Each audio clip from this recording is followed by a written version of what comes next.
অষ্টম শ্রেণীর প্রিয় শিক্ষার্থীরা, তোমাদের বার্ষিক মূল্যায়ন পরীক্ষা 2024 এর ডিজিটাল প্রযুক্তি বিষয়ের সাজেশন এবং নমুনা প্রশ্ন তোমাদের শিক্ষা অধিদপ্তর জানিয়ে দিয়েছে।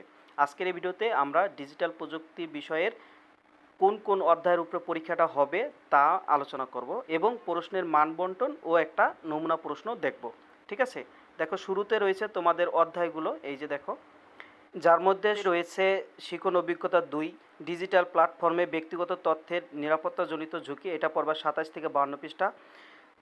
শিখন অভিজ্ঞতা 3, নাগরিক সেবা ও ই কমার্সের সুযোগ গ্রহণ করি, 53 থেকে 75 পৃষ্ঠা পড়বা।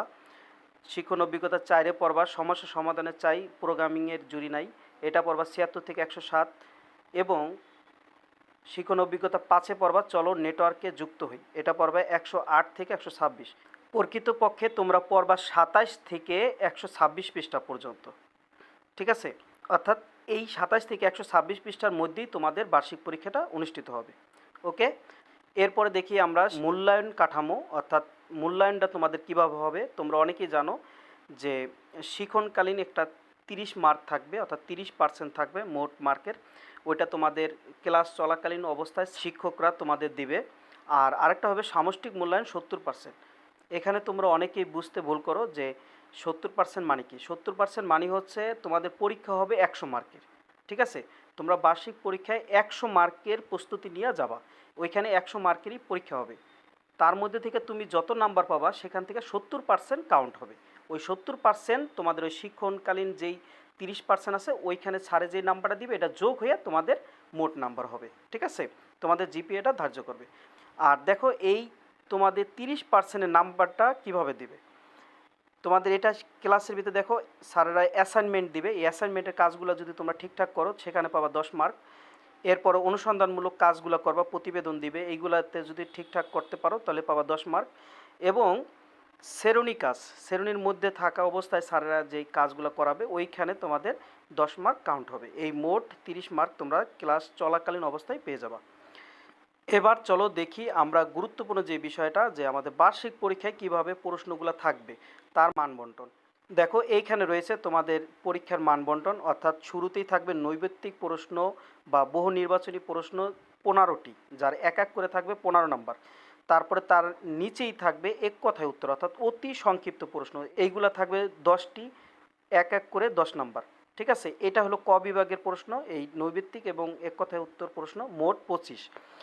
2 নাম্বার খ বিভাগে থাকবে দেখো সংক্ষিপ্ত প্রশ্নের উত্তর, এইগুলা থাকবে 10টি, যেখানে প্রত্যেকটির মান থাকবে 2 করে, মোট 20। ঠিক আছে, তারপর থাকবে দেখো গ বিভাগে রচনামূলক প্রশ্ন প্রেক্ষাপটবিহীন। প্রেক্ষাপটবিহীন মানে হচ্ছে তোমাদের রচনামূলক প্রশ্নের উপরে কোনো উদ্দীপক থাকবে না। ঠিক আছে, সরাসরি 5টি প্রশ্ন থাকবে যেখান থেকে তোমাকে 3টি অ্যান্সার করতে হবে। এই 3টি প্রশ্নের 5 করে মোট 15।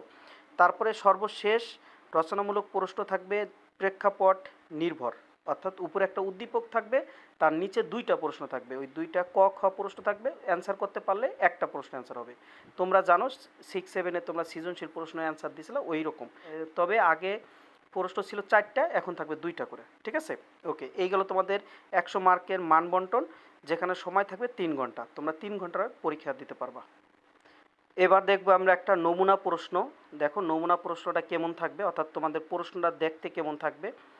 এই যে দেখো টিক চিহ্ন, যেখানে একটা ছোট প্রশ্ন থাকবে, 4টা অপশন থাকবে, 4টা থেকে একটা থাকবে সঠিক আর 3টা থাকবে ভুল। এই সঠিকটা তোমার খাতায় লিখতে হবে। ঠিক আছে, ওকে, এইরকম নৈবেত্তিক প্রশ্ন থাকবে মোট 15টি। ঠিক আছে, আর এই নৈবেত্তিক প্রশ্নের ঠিক নিচেই থাকবে আরও 10টি অতি সংক্ষিপ্ত প্রশ্ন, অর্থাৎ এক কথায় উত্তর, সেখানে থাকবে 10টি প্রশ্নে এক এক করে নাম্বার, মোট 10 নাম্বার। ওকে, এই গেল তোমাদের ক বিভাগ। এবার আমরা খ বিভাগ দেখব। খ বিভাগে থাকবে সংক্ষিপ্ত প্রশ্ন, সেখানে তোমার 10টি প্রশ্নে অ্যান্সার করতে হবে, প্রত্যেকটিতে 2 করে 20 নাম্বার। তারপর থাকবে গ বিভাগ। গ বিভাগে মোট 5টি প্রশ্ন থাকবে, তোমাকে 3টি প্রশ্নে অ্যান্সার করতে হবে, তোমরা পাবা 5 করে, 3 5 15 নাম্বার। এবং সবশেষ ঘ বিভাগ। এই ঘ বিভাগে প্রেক্ষাপট নির্ভর 60টি প্রশ্ন থাকবে, যেখানে তোমাকে 5টি প্রশ্নে অ্যান্সার করতে হবে। আর প্রেক্ষাপট নির্ভর বলতে কি বোঝায়, দেখো এই যে উপরে একটা উদ্দীপক থাকবে, ঠিক আছে, আগে এটাকে উদ্দীপক বলতে, এখন বলছে প্রেক্ষাপট। ওকে, তার নিচে থাকবে 2টা প্রশ্ন, এই 2টা প্রশ্নে অ্যান্সার দিতে পারলে তোমাদের একটা প্রশ্নে অ্যান্সার হবে। তারপরে আবার একটা উদ্দীপক থাকবে, সেই উদ্দীপকটা পড়ে তোমরা নিচে 2টা প্রশ্নের অ্যান্সার দিবা, তাহলে তোমার 2টা প্রশ্নের অ্যান্সার হবে। এইভাবে তোমার মোট 5টি প্রশ্নের অ্যান্সার দিতে হবে। এই 5টি প্রশ্নের অ্যান্সার দিতে পারলেই তুমি পাবা 8 করে 5 আর 40 নাম্বার। ওকে, আশা করি তোমরা বিষয়টা বুঝতে পারছো। তোমাদের প্রশ্নগুলা ঠিক এইভাবে থাকবে।